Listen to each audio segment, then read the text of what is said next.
Hello everyone, again welcome back to our YouTube channel jobs and study point. स्वागत है आपका हमारी YouTube channel jobs and study point पर। भर्ती से संबंधित एक अच्छी खबर के साथ पॉजिटिव न्यूज़ है। जिनको भी पशुपालन विभाग के अंतर्गत सहायक पशु चिकित्सा क्षेत्र अधिकारी ABFO के लिए नौकरी की तलाश है, तो उनके लिए संविदा पदों पर यहाँ पे 8 पदों पर वैकेंसी निकली हुई है। तो उस वैकेंसी के बारे में हम इस वीडियो में कम्प्लीटली डिटेल्स में जानकारी देंगे। उसके आयु सीमा, भर्ती प्रक्रिया के बारे में, वेतनमान के बारे में, योग्यता के बारे में, इन सभी विषयों पर हम लोग डिटेल से चर्चा करेंगे। और यदि आप हमारे channel jobs and study point पर नए हैं और हमारे चैनल को सब्सक्राइब नहीं किया है तो सब्सक्राइब कर लीजिएगा, ताकि आपको CGPSC, CG Vyapam, animal husbandry और सभी विभागों की भर्ती संबंधित जानकारियाँ तत्काल प्राप्त होती रहे। ठीक है, तो चलिए बिना देरी के वीडियो को शुरू करते हैं और अच्छे से समझते हैं कि उसमें क्या क्या चीज़ें दी गई है और इसके लिए भर्ती प्रक्रिया किस प्रकार से होगी, कैसे कैसे हम लोग को आवेदन प्रस्तुत करना है।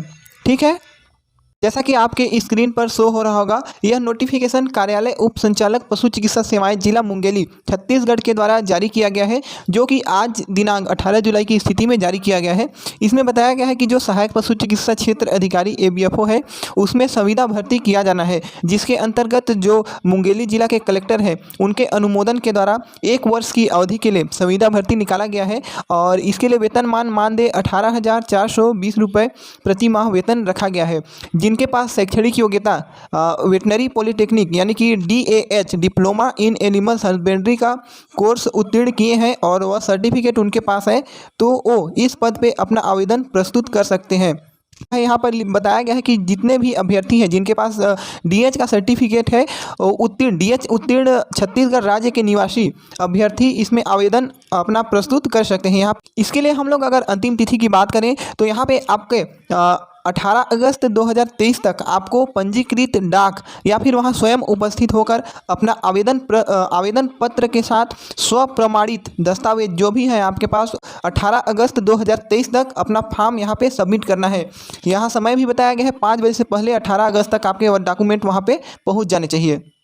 यहाँ पे अगर हम लोग पद की बात करें तो सहायक पशु चिकित्सा क्षेत्र अधिकारी ABFO का पद निकला हुआ है।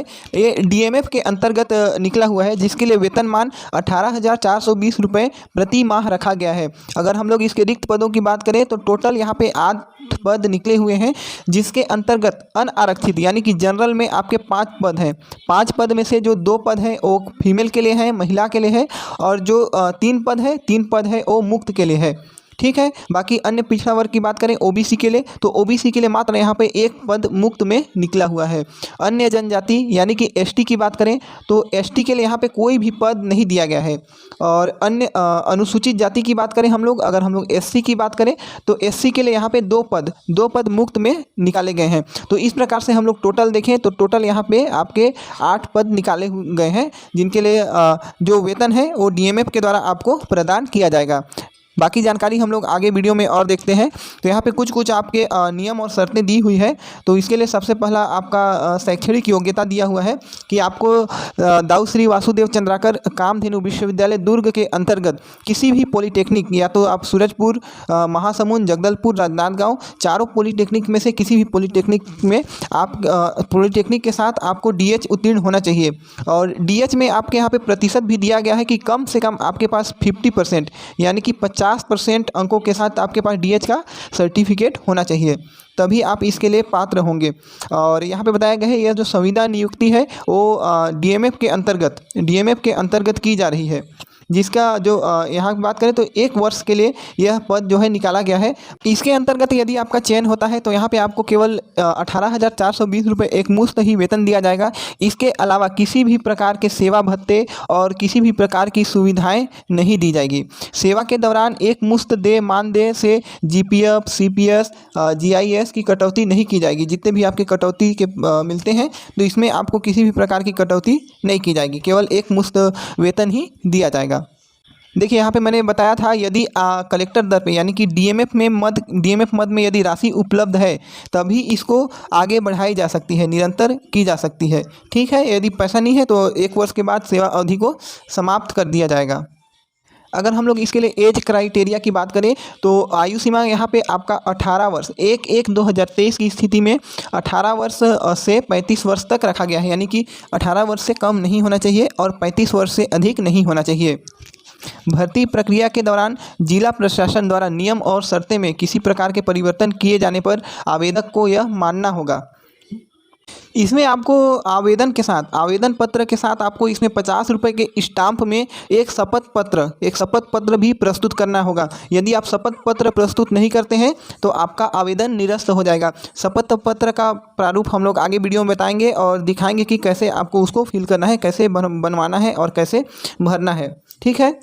और आवेदन पत्र के साथ पत्र व्यवहार के लिए स्वयं के पते लिखे 2 लिफाफे, यहाँ पे याद रखिएगा, जब आप आवेदन करेंगे, फॉर्म भरेंगे तो बड़े लिफाफे के अंदर आप लोग 2 लिफाफे जिसमें कि 5 रुपये के टिकट लगे होंगे उसको लगाएंगे। उसको लगा कर ही आपको आवेदन करना है। यदि आपका चयन इस संविदा पद पर होता है तो आपको किसी भी प्रकार का धरना प्रदर्शन हड़ताल करने की अनुमति नहीं होगी। यदि आप धरना प्रदर्शन हड़ताल करते हैं तो आपकी सेवा समाप्त करने का अधिकार कलेक्टर मुंगेली को होगा। अगर किसी को पता चलता है कि आप हड़ताल पे हैं तो आपका सेवा समाप्त कर दिया जाएगा। इसमें गौर करने वाली बात यह है कि यह जो भर्ती है आपके डीएमएफ मुंगेली के अंतर्गत हो रही है। इसीलिए क्या किए हैं कि मुंगेली जिला के अंतर्गत जितने भी अभ्यर्थी आते हैं वो प्रत्यक्ष या अप्रत्यक्ष रूप से, तो उन लोग को इसमें क्या किया जाएगा, वरीयता दिया जाएगा, यानी कि इसमें प्राथमिकता दिया जाएगा। जो मुंगेली जिले के अंतर्गत आते हैं ऐसे अभ्यर्थियों को इसमें प्राथमिकता दिया जाएगा। ठीक है। आवेदन पत्र के साथ इसमें आपको क्या क्या दस्तावेज लगाना है तो यहाँ पर इसका क्रम दिया हुआ है। आपको सबसे पहले आवेदन पत्र लगाना है, उसके बाद 10th का सर्टिफिकेट लगाना है, 10th के बाद आपको 12th का सर्टिफिकेट लगाना है, 10th 12th लगाने के बाद आपको अपना जाति प्रमाण पत्र लगाना है, निवास प्रमाण पत्र लगाना है, उसके बाद शैक्षणिक योग्यता की छाया प्रति यानी कि आपको डीएच का सर्टिफिकेट लगाना है। ठीक है। और इसके साथ ही साथ आपको 50 रुपये के स्टाम्प में शपथ पत्र करवाना है और उसको भी इसमें लगाना अनिवार्य है, अन्यथा आपका जो फॉर्म है, जो भी आवेदन है वो निरस्त हो जाएगा। तो यहाँ पे आपका आवेदन पत्र का प्रारूप दिया हुआ है जहाँ पे आप अपनी समस्त जानकारियाँ भरेंगे। यहाँ पे आप अपना फ़ोटो लगाकर वहाँ पे आपको उसको स्व प्रमाणित करेंगे, सेल्फ अटेस्टेड करेंगे। बाकी जानकारी इसमें जो भी है सभी जानकारी को आपको अच्छे से फिल करना है। इसमें किसी भी प्रकार का काट छाट या फिर त्रुटि नहीं करना है, अन्यथा आपका फॉर्म रिजेक्ट हो सकता है। यहाँ पर यदि आपके पास कार्य का अनुभव है, इस पद पर कार्य करने का अनुभव है तो आप यहाँ पर अपना अनुभव लगा सकते हैं। साथ ही साथ यहाँ पर आपके जितने भी इसके साथ दस्तावेज लगाने हैं, जैसे कि 10वीं 12वीं हो गया, शैक्षणिक योग्यता होगा, जाति, निवास, अनुभव, इसके साथ ही साथ आपको 50 रुपये का जो नॉन जुडिशियल है स्टाम्प में शपथ पत्र लगाना है। अगर आपके पास पंजीयन है तो उसको लगाना है। इसके साथ ही साथ आप अपना आधार कार्ड वगैरह अन्य जो भी आवश्यक दस्तावेज है उसको यहाँ पे लगा सकते हैं। ठीक है। और यहाँ पे नीचे हम लोग देखते हैं तो यहाँ पे 50 रुपये के शपथ पत्र में जो भी आपको स्टाम्प में बनवाना है, जो भी मैटर टाइप करना है तो यहाँ पे बताया गया है, उसका प्रारूप दिया हुआ है।